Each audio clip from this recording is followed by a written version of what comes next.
حضرت ابن عمر رضی اللہ عنہ بیان کرتے ہیں، رسول اللہ صلی اللہ علیہ وآلہ وسلم نے فرمایا، جس شخص کی نماز عصر فوت ہو گئی تو گویا اس کا گھر بار لٹ گیا۔ حضرت بریدہ رضی اللہ عنہ بیان کرتے ہیں، رسول اللہ صلی اللہ علیہ وآلہ وسلم نے فرمایا، جس شخص نے نماز عصر ترک کر دی تو اس کا عمل ضائع ہو گیا۔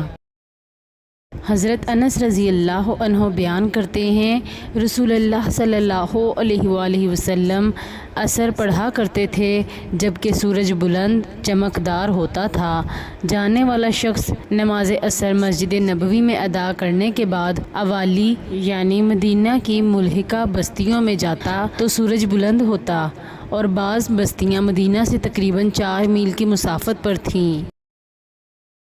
ام المومنین سیدہ عائشہ رضی اللہ عنہا سے روایت ہے، انہوں نے فرمایا، ایک رات میں نے رسول اللہ صلی اللہ علیہ وآلہ وسلم کو آپ کے بستر پر نہ پایا، چنانچہ میں نے اندھیرے میں ٹٹول کر تلاش کیا تو میرا ہاتھ رسول اللہ صلی اللہ علیہ وآلہ وسلم کے قدموں کے تلووں پر پڑا جو کھڑے تھے۔ رسول اللہ صلی اللہ علیہ وآلہ وسلم نماز کی جگہ میں سر مسجود تھے اور فرما رہے تھے، ترجمہ: